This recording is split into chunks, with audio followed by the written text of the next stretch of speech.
So I would like to officially start session number 2 for International Women's Day with an acknowledgement of territory. The Comox Military Family Resource Center respectfully acknowledges that we are standing on the unceded traditional territory of the Comox First Nation. I'm also going to post a consent statement in the chat, which we put in all of our Zoom meetings, and it's just an FYI if anything emerges in the background that we need to inform the proper authorities. If you have any questions about that, feel free to send me an email. And with that, I would like to pass the torch to Lieutenant Colonel Andrea Daw, who I hope is in here amongst the sea of faces. I'm here, Erin. Welcome, everyone. Good morning. Welcome back. If this is the second session that you are joining us with this morning.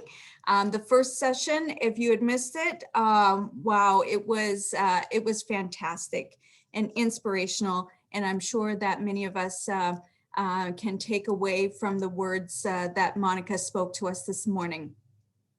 So up next is Lieutenant Colonel Rhonda Stevens, a colleague of mine, the first female commanding officer of 442 Squadron. For those of you who do not know, is our search and rescue squadron, but I'm sure you know this because she will say loud and clear, it is the best squadron on the at 19 wing, I'm sure. So Rhonda will probably speak to her her whole career. And being that she is well known to Comox, but she also has a diversity in experience, having been posted in Winnipeg, Greenwood, Comox a few times like us, and Halifax, Ottawa, Toronto. And she is a search and rescue specialist. She is also a spouse to a military member. They both have 2 beautiful daughters. So I don't want to take I'm missing words now. Rhonda, over to you. The stage is yours.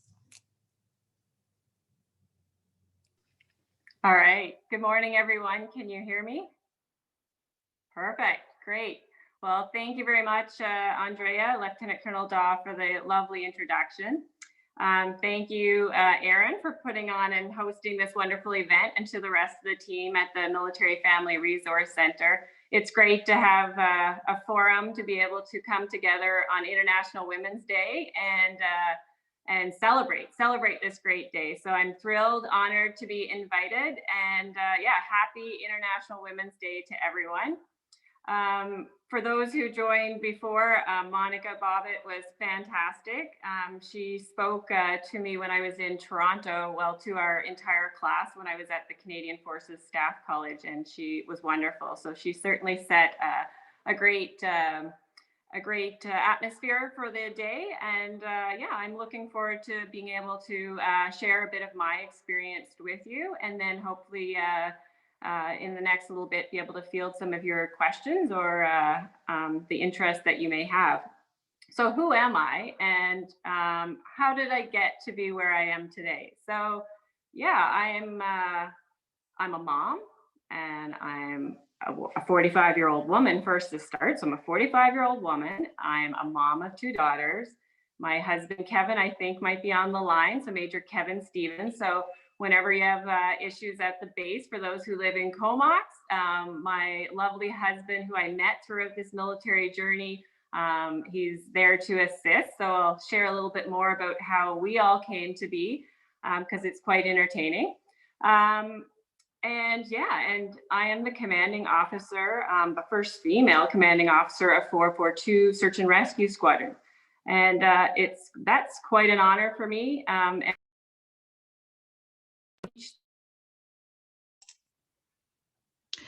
I think we lost her, so she's muted. Okay, I don't know what happened. It popped off. I think I'm back again. Okay, I'm getting a thumbs up. All right. Sorry, I don't know what happened, but we'll keep on going. So view of what the Search and Rescue Squadron is, and then kind of link my path to get there.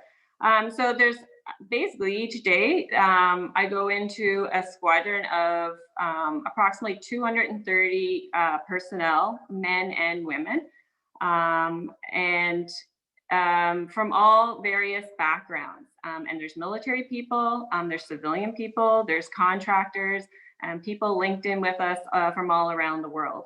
And the job, the mission that we go into every day is to conduct search and rescue operations to rescue those people within British Columbia and the Yukon who are in distress. And we do that using great skills and resources. So Buffalo aircraft, Cormorant helicopters, we have 11 aircraft at the squadron, and that's how we go about our business every day. So how did I reach this point? So we had a Maritimer speak to us in the earlier session, and Andrea, who just introduced me as a Newfoundlander.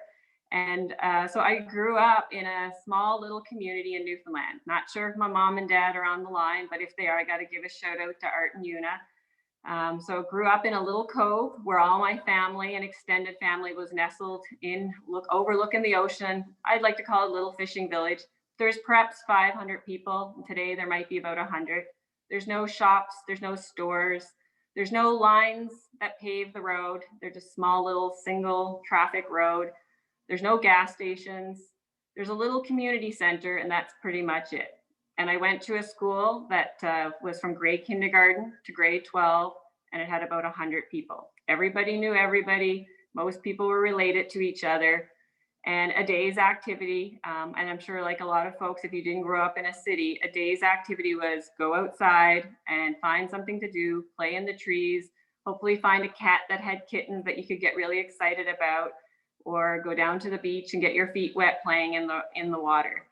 And that's what I did up until my teenage years. However, an opportunity presented when I was 13, and it was a unique opportunity, and I didn't know much about it. It was through a friend of mine. She learned about the Air Cadet program. And I remember sitting at the dinner table with mom and dad asking if I could be a cadet. And we didn't know much about it. And money was the big concern. Mom and dad said, you know, nothing comes free in this world, so how much does it cost? But I said, oh no, they give you a uniform. We just have to get there. They'll give me a uniform. I get all kinds of experiences. We didn't know much about it because cadets, there was nobody in my community who had been in the cadet program. So a friend and I, we decided to go to the town, the big town of Clarenville, Newfoundland, and join the cadet program. And that was quite an eye-opener for me, meeting a lot of different people from the town and people external to my school. That was sort of a break. That was what I needed as a teenager. That opened doors to me to see new things other than my little fishing community, which I loved all the people.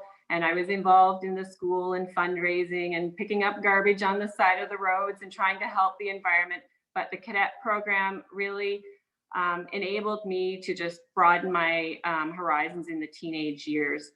One of the interesting things in my first year at Cadets is I received an award for just being the top new cadet, and it was posted on the front page of the packet. So imagine the packet, the local Newfoundland paper, and there's my picture.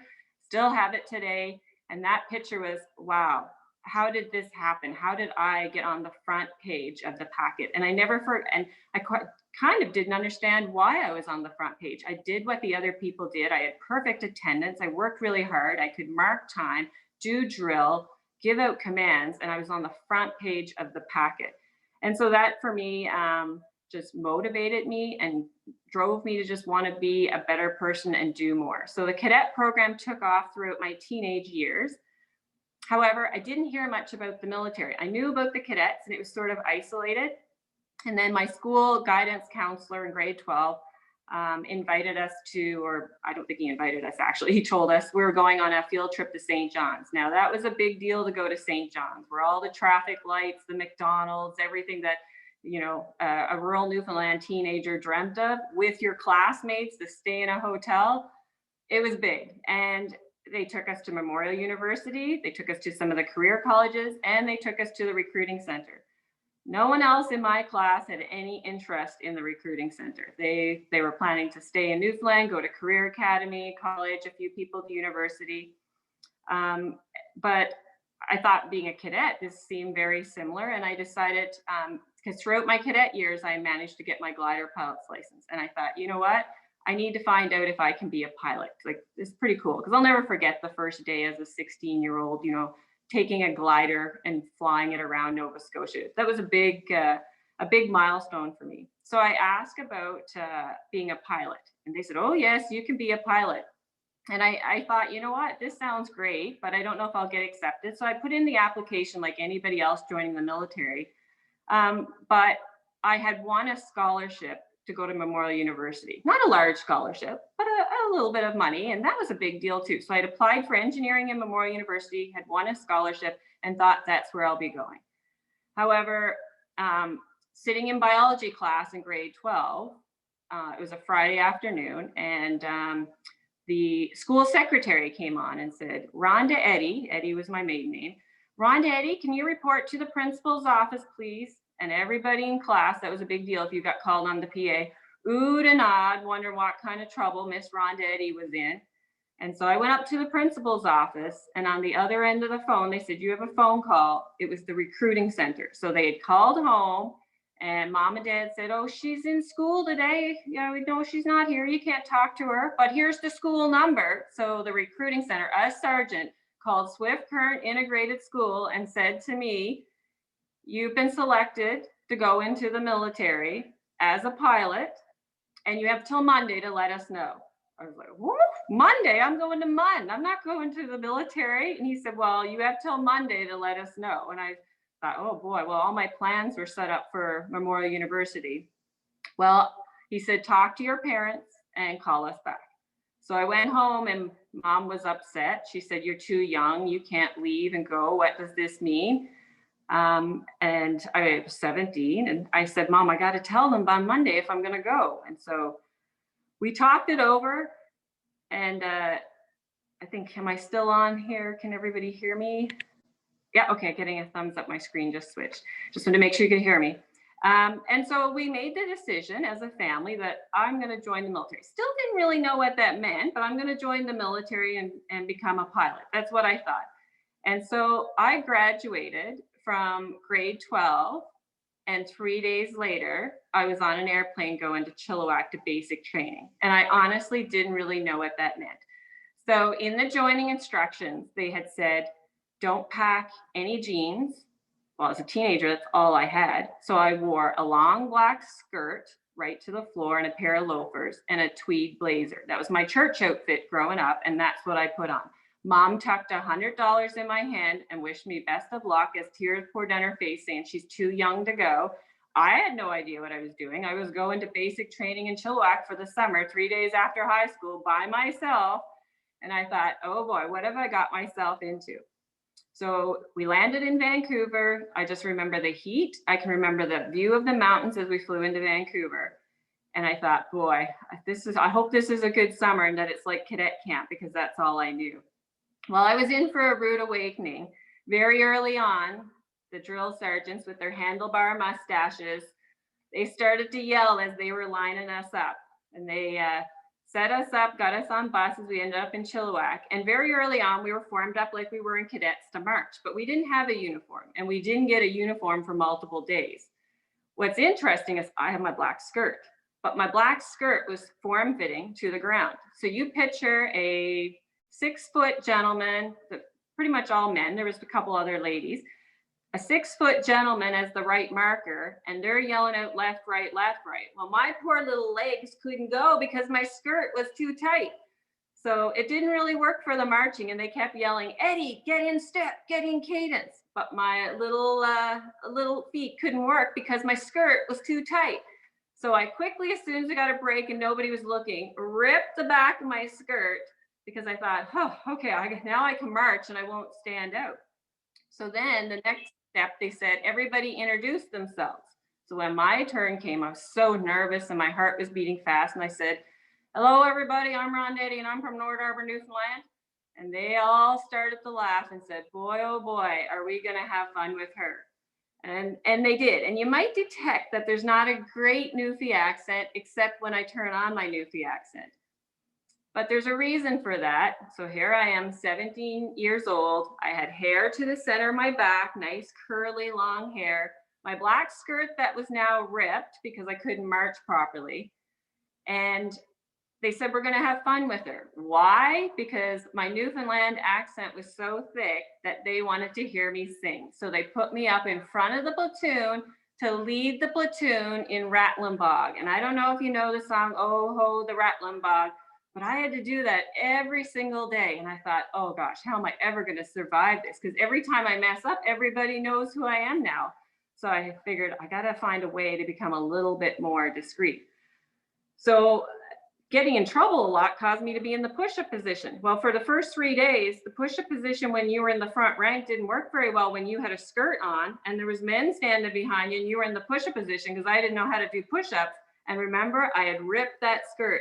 So what did I do? I tied the skirt around each of my legs so that they kind of came shorts or a poncho and started learning how to do push-ups. So that's how my intro, a little bit naive, didn't know much, thought I was going to quit a few times. So I called home to mom and dad and said, I don't know, after 2 weeks, I don't know if I can do this. But they called everybody to the lounge, what they call the gun room, and they paid us. They gave us some money. I don't know, probably about $120 for getting through the first couple of weeks. And they said, for those of you who are here at the end, or for the next 2 weeks, you'll get another $120. I'm like, $120? Mom gave me $100. They're going to give me another $120. I'll be here in 2 weeks. Mom, I'm holding on. I can make it another 2 weeks, I said. And sure enough, 2 weeks came and there I was. And I was better at push-ups and I could do chin-ups. And I sang the Rattling Bog and I had a uniform now. So nobody was looking where the sun doesn't shine when I was doing push-ups. So things were going pretty good.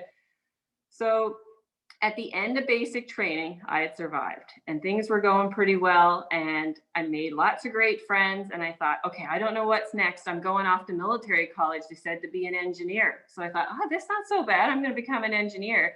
So the last day of basic training, the sergeants now are calling out who needs to get on what bus.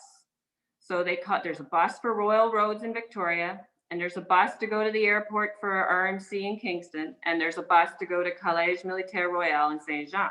Well, me being a Newfoundlander, not speaking any French, I thought, I'll wait and see where my name is. But I wasn't really paying attention.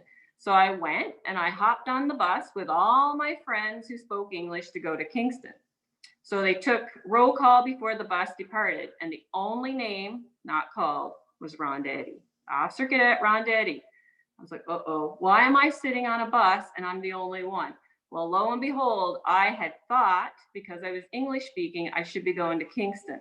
Little did I know that I was an engineer at the time from Newfoundland who had to do the prep year and go to CMR in Saint Jean.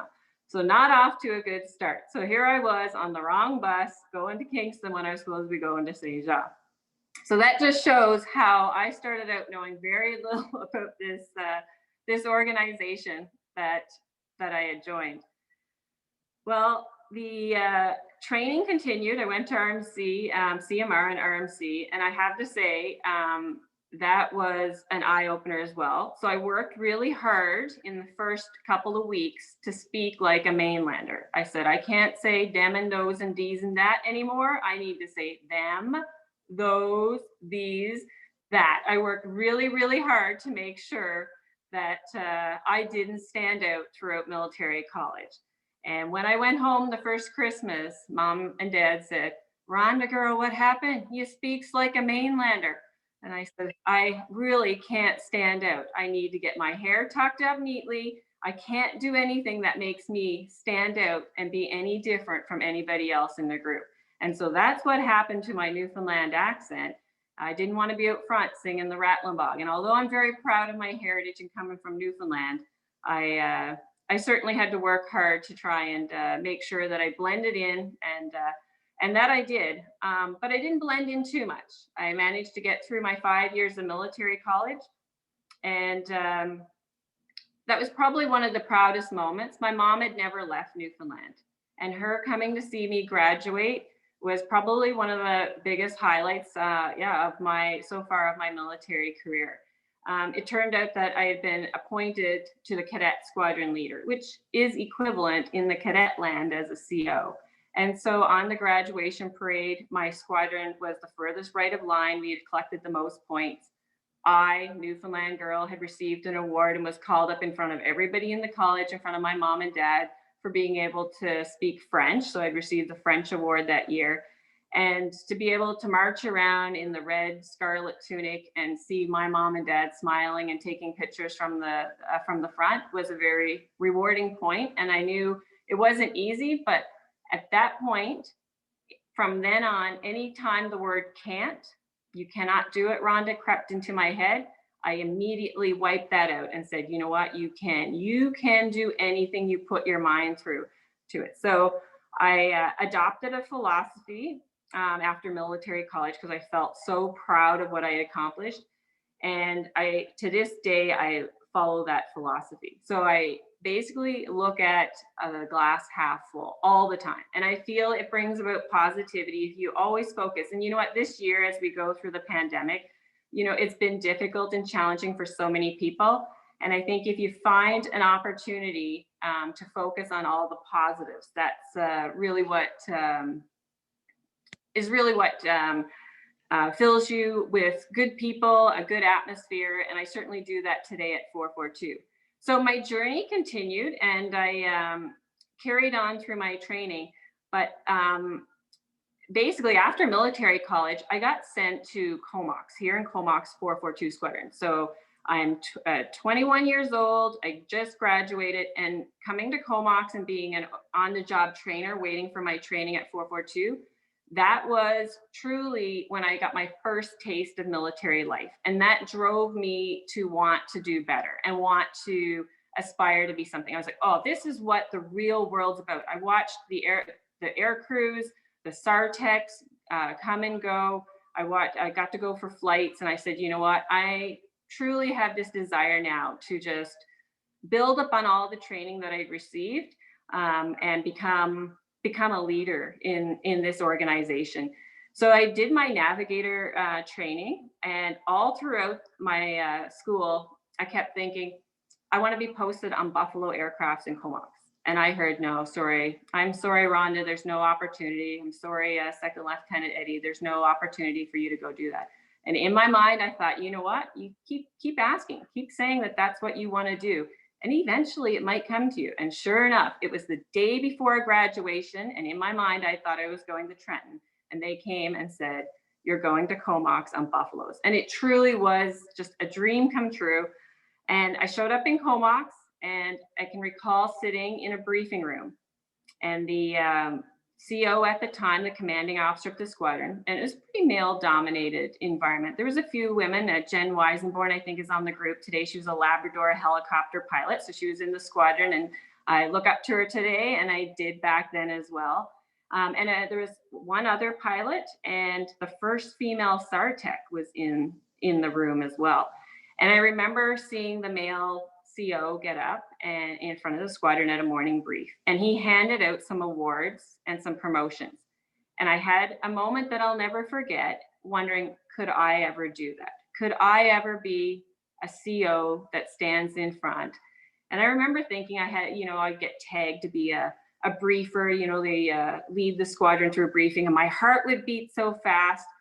But in my mind, I thought, you know what, you got to set your sights the same as you did through military college, the same. It was ingrained in me at that point. If you set your sights, do your absolute best, fill that glass half full, you can do it.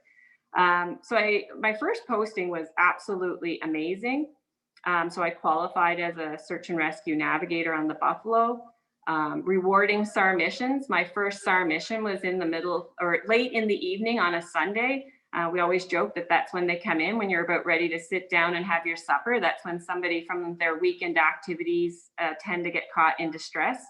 And it was nearby the town of Valemount, BC. And it was a plane that had crashed in the mountains. And there was a female pilot was on my crew, and we went and we inserted our search and rescue technicians. So they parachuted into this crash site. So this is my very first SAR mission. I think I just turned 22 years old. Here I am out navigating this plane. Search and rescue technicians parachute in, and there's 3 survivors. But the clouds are coming in and they need more equipment. So we drop bundles of equipment to them because we know they have to spend the night on the mountain with those survivors. So our Buffalo crew went and landed at the town of Valemount, which was packed full with kayakers. So there was no place for us to get a few hours of sleep except the local prison cells. So we went into the prison, lay down, had a little bit of sleep, but we got woken pretty early by the constable banging on the door because the Labrador helicopter coming to do the extraction couldn't make it in because of the weather.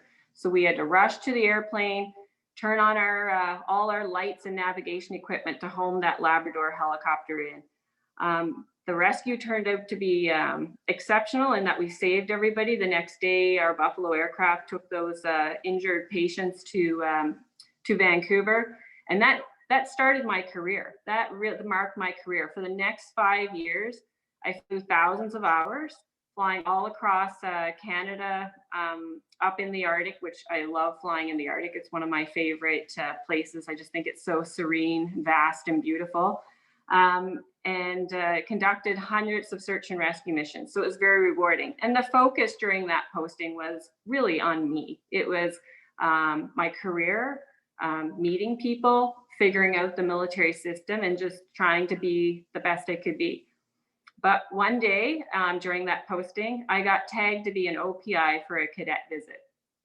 And that was a very interesting cadet visit. So I took the cadets around Comox, but I walked into the fire hall and there was a firefighter in there and he was pretty young. And I said, are you one of the OPIs for the visit? And it was him and another firefighter who was an older gentleman. And he said, yes, we're going to take the cadets, split them into 2 groups. And the commissioner looked at me and said, you can stay too if you like, young lady. I said, oh, okay, I'll stay. And it turned out that one of the young gentlemen that was doing the cadet tour that day is now my husband, because I went in his group and said, wow, he's so fantastic with cadets. And so that was how I met my husband, through a cadet tour. So he was so fantastic. And so the rest of that posting was an adventure, but then the time came to move, and that was interesting. So now I'm not married. My husband, he was my boyfriend at the time, had proposed, but the military, they didn't care if you had boyfriend, girlfriend when the time came to be posted. So I was being posted to Trenton and my husband was going to Victoria, to Esquimalt. And we thought, uh-oh, how is this going to work? And many military people understand that. We thought, well, we're engaged, let's just go get hitched. So sure enough, we did actually have a real wedding after, but we decided we were going to get married.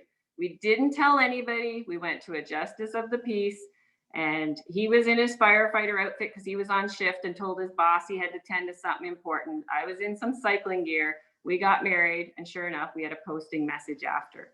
So that's sort of how our marriage came to be, and it was the best thing ever. So I look back on that posting with fond memories.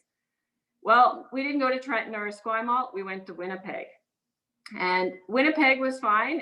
I was an instructor. And so as a leader, I had a whole different perspective. Now I'm instructing navigator students. And that certainly opened my eyes as a different portion of my career. Before I was focused on me, now I was molding the minds of other people.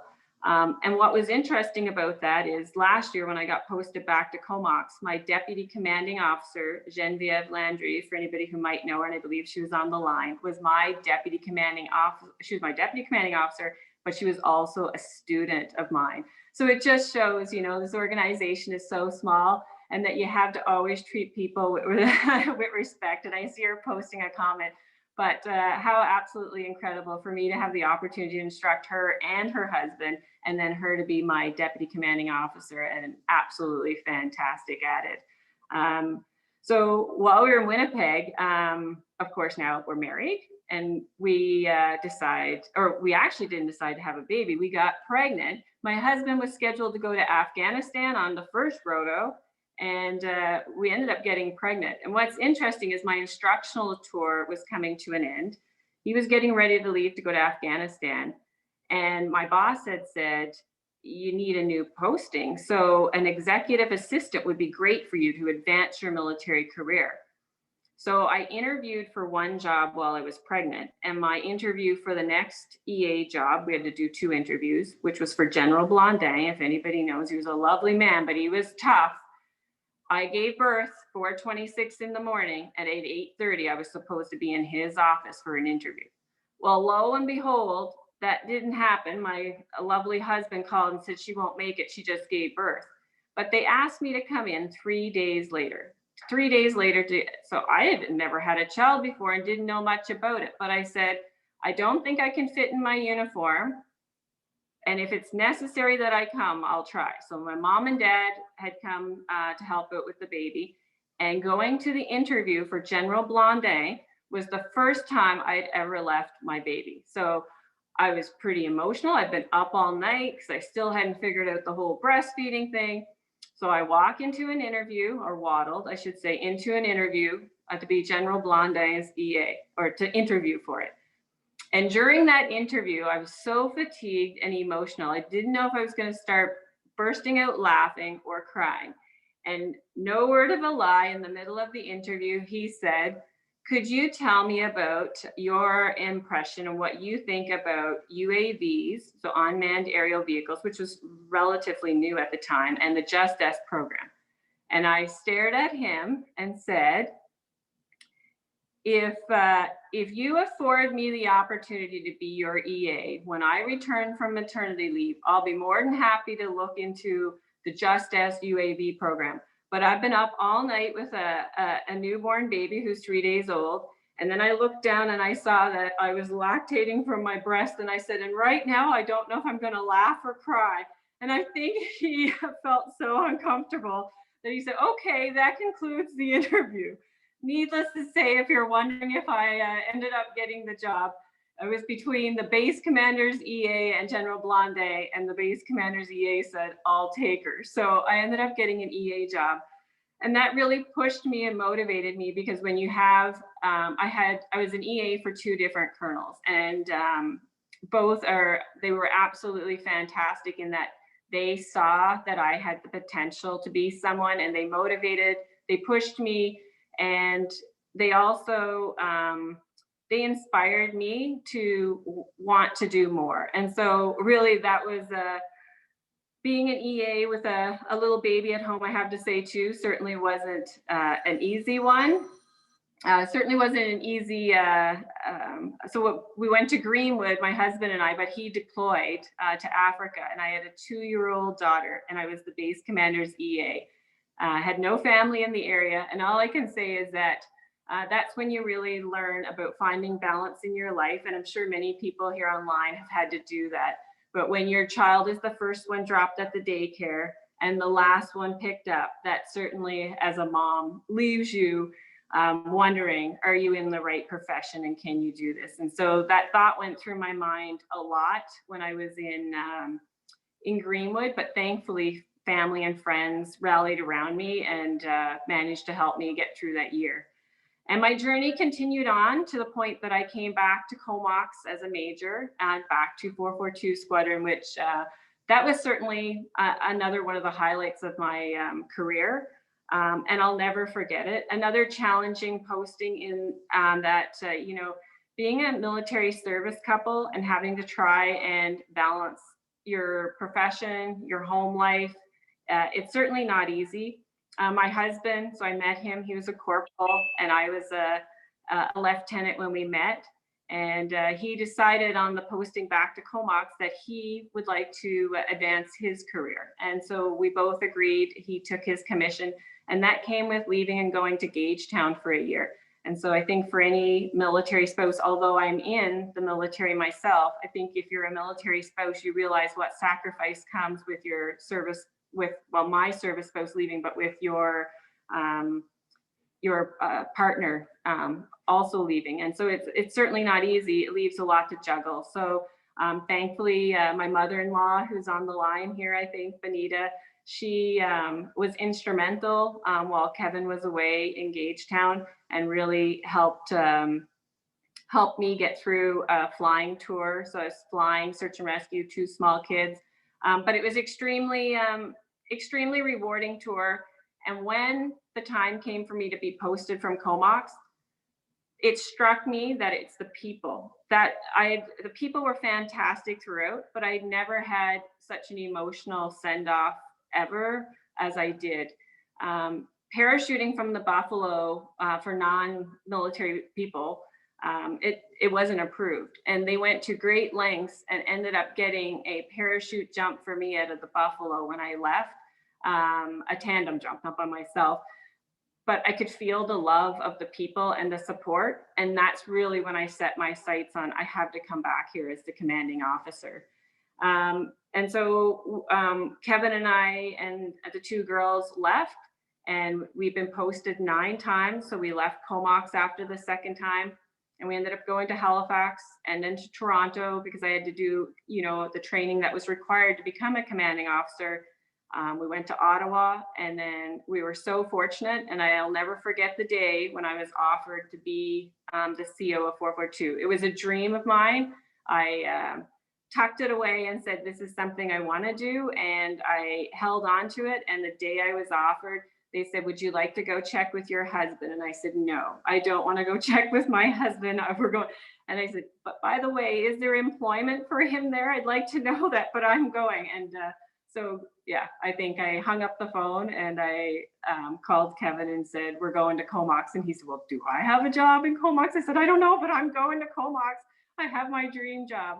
I'm at the pinnacle of my career right now, and it's so rewarding. And all of the experiences I've had throughout is really what makes this job so enjoyable, because it truly does shape who I am. I'm very fortunate. So the executive team at 442 when I moved in was made up of almost all women, and I've never had that before, and I wondered what that would be like. I truly wondered, is this going to be a positive experience when I go in and my DCO, my admin assistant, my admino, my cormorant flight commander, my training and standards flight commander, they're all my SAMIO who's on the line here and is fantastic.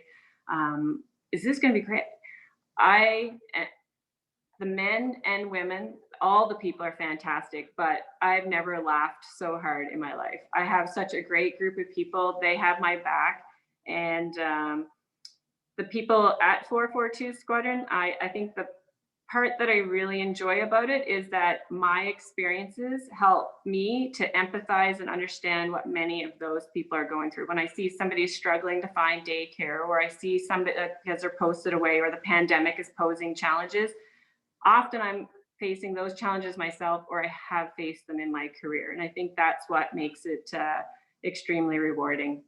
So it's my journey of how I became the CO. I would have never imagined it when I was joining the military, but I'm extremely grateful, like the opportunity that's been given to me. It's been a different 2 years, because it's ending this summer, a different 2 years than what I had thought, but it's been rewarding, and it's truly rewarding because of the people and the things I get to do each day. So I think that's how I came to be, and I'd love to take any questions that people might have. Thank you. Thank you, Rhonda. That was so fantastic, and you're so charismatic. That was just, I was glad I was mute because I was laughing pretty hard. I'll open it up to participants. Does anyone have any questions? You feel free to post in the chat if you're more comfortable, or you can use the reactions button along the bottom to ask a question. Somebody's asking, how old were you when you joined the cadets? I was 13 when I joined cadets, just a teenager. And what is next for you? That's a good question. I know that I'm staying in Comox for another year. My husband's here and he just took over his position, but it hasn't been confirmed 100% yet what the next job is. So it's still to be determined, but employed at 19 Wing Comox in some facet. Other than not wearing a long black skirt, what other piece of practical advice would you give to someone starting out? The black skirt, definitely, yeah, be careful of your attire. That's an important one that I learned the hard way, but it's a great story to tell now. With regards to advice, I would say the piece that stuck with me and I would pass on is stay true to yourself. So don't change who you are. Always be respectful of other people and what makes them who they are. Take time for other people. And then that key piece of advice of look at the glass half full. It really does. If you can focus on the positive things in your life, it truly, it works. It's contagious. Other people will do the same. And I get it's not always rosy and we have to be realistic as well. But at the end of the day, if you take a few minutes just to reflect on the good things that are in your life, because there is so much. We're all blessed with so much in this country that we live in. So I think that would be the advice that I would offer people.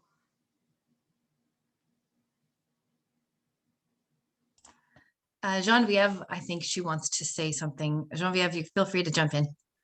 Thanks. First of all, hey Comox, it's I miss you all. It's good to see a lot of familiar faces. I just wanted to say a little something to Rhonda. Like you, when you came into 442, it was the first time that I had a chance to work with so many strong, positive, fabulous females, and it was an experience that I can say I don't know if it'll ever replicate itself, but I want you to know how much of an impact you make on the females that work for you. And I know that your impact goes to the men and the women, but you are such a strong example of what to aspire to be. You know, personal life, you as a mom, you as a CO, you're always able to have a laugh and really provide a great example. I just wanted to say thanks. Oh, thank you, Genevieve. Best DCO ever. Well, second to Jeremy. You know, my current DCO might be on the line. No, you are truly amazing as well. Thank you for the kind words, Genevieve, and congrats on your Czech ride this past week. We've got she's qualified now on the Airbus, so well done. I've got a question from the chat. I was in the RCAF for 35 years, and when I was deployed to Turkey for the Persian Gulf War, I wasn't permitted to go in their operations center as I was a woman. Have you experienced anything like this in your assignments? You know, I was reflecting back on whether or not my being a woman might have changed certain things in my career, and yes, it has. One of the things that stand out to me was when I was pregnant with my first child. I was in an active flying role as an instructor at the NAV school, and you receive different categories. You work your way up from a basic instructor, so a C-level instructor, and then you become a B level, an A2 and an A1, and it's very prestigious. And I was an A category instructor and looking to continue to upgrade, and was able to fly. So there's regulations in the military when you're pregnant. So if the aircraft is pressurized, so then you can continue to fly up to the 6-month mark. But that was a point in my life where my supervisor had come and said, we're not going to continue to progress you because we know you're going to take maternity leave. And in my mind, I was, no, I'm not taking maternity leave for another 6 months, so I'm able to do it. So that was a point where I had to reflect on my career, who I was, because in my mind, I felt I shouldn't be held back because I'm having a baby and I'm pregnant. I should be able to carry forward with my training. So there has been some roadblocks, but I think we've progressed so much since then. My daughter's now 13. So in those 13 years, we've really come leaps and bounds with being open-minded and understanding that, you know, there's many things that shape who we are, also understanding the needs of the service as well. But that was something for me personal that I felt I should have been able to keep going and striving for. There's a comment in the chat. It's not really a question. It's more of a comment you should hear. I wished I would have had a commander like you. Very inspirational. Makes me want COVID to end so my family and I can go visit Newfoundland. And Newfoundland's a wonderful place. I highly recommend it. From island to island, I'm biased here living in Comox now. This is absolutely beautiful, but the people and the culture and the heritage in Newfoundland, I can't wait to go back again. What is the best resource for people who want to dive in deeper?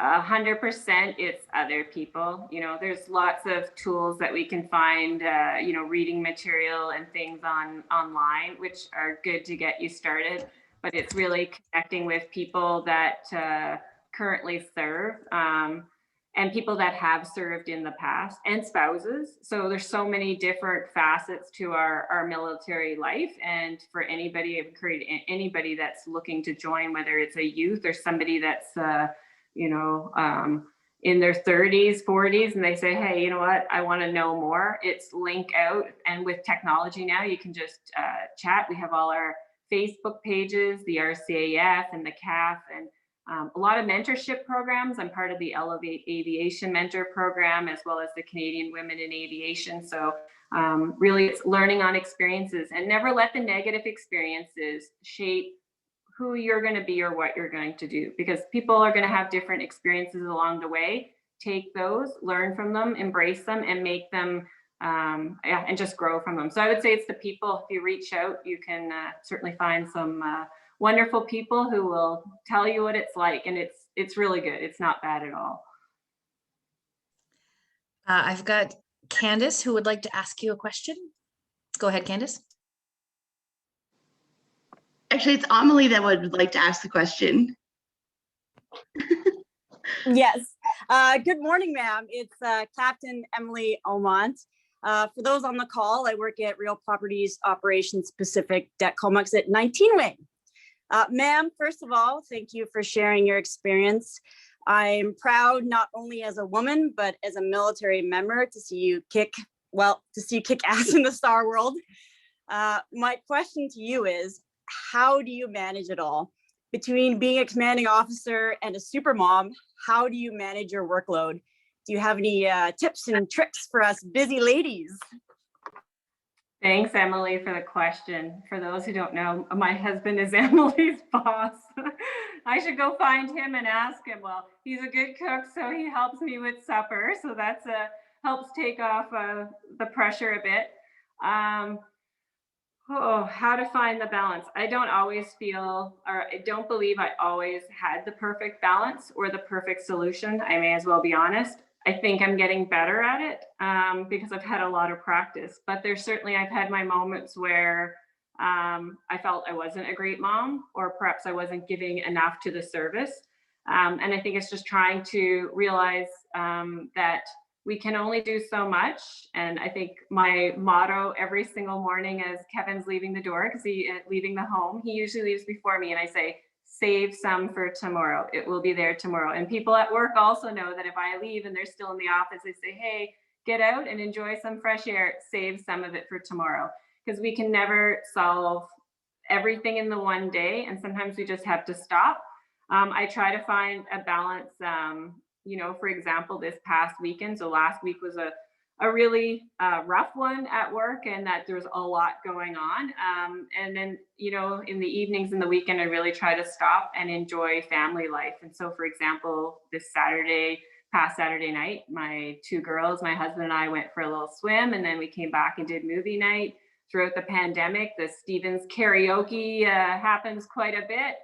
You know, or my kids make up the golden tickets, and sometimes we do costumes. So it's really just, when I'm at work, I give it 110%, and the people at the squadron know that I am available. And then my family understands at some point that, you know, I maybe, for example, last Thanksgiving, there was a call, I have to stop and go do work. So they know that, you know, you can't be everywhere at the same time, but they understand that this position that I'm in comes with high demand. So it's not an easy one, Emily, that's for sure. But I think relying on family, friends, and the people around you, which is also not easy during the pandemic, but it's certainly a team effort, no one person. And I'm very lucky to have Kevin as my spouse, because he gets it, he understands it, and I couldn't ask for better support. And I hope he's still online and that there's supper tonight. Another question from the chat. What do you think about the ways that they have used to bring more women into the Canadian Armed Forces? I think we're getting better, certainly at creating awareness. You know, forums like this is also a great tool, venue or avenue to recruit women. You know, I know that we've set quotas, and I'm not sure that that's my own personal opinions that perhaps that's not the right thing to do. It's just keeping the door open and really sharing what we're doing, because I think, you know, the stereotypes still exist of what the military is about. And I even see it with my own children. I have 2 girls, and just what the traditional male type of work was, a fireman, you know, male dad was a fireman, is trying to switch now that it's firefighters and police and those jobs. So it's just really educating our youth. And, you know, I can't wait till the pandemic is over so we can get more kids and youth back in our line so that they can see what we actually do. So I think that's where we really need to build upon, is just connecting and allowing them to see you can be whatever you want to be, follow that dream, and don't allow barriers to creep in, or the word can't. Well, that about wraps up the session. I need to thank you immensely for being part of this day. It's incredible to have someone with your position speaking, but it's amazing that you're in Comox. So thank you so much for being part of International Women's Day. Thank you, Erin, for having me. And thanks to everyone who took the time out of their day to join in, and the great questions. It was absolutely fantastic. I'm honored to be invited to share a bit about me with you all today. We'll touch base later this week for sure. Thank you so much, everyone, for coming. And thanks again, Rhonda. That was fantastic.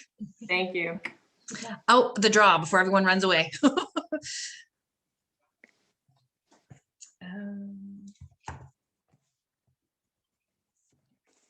Okay.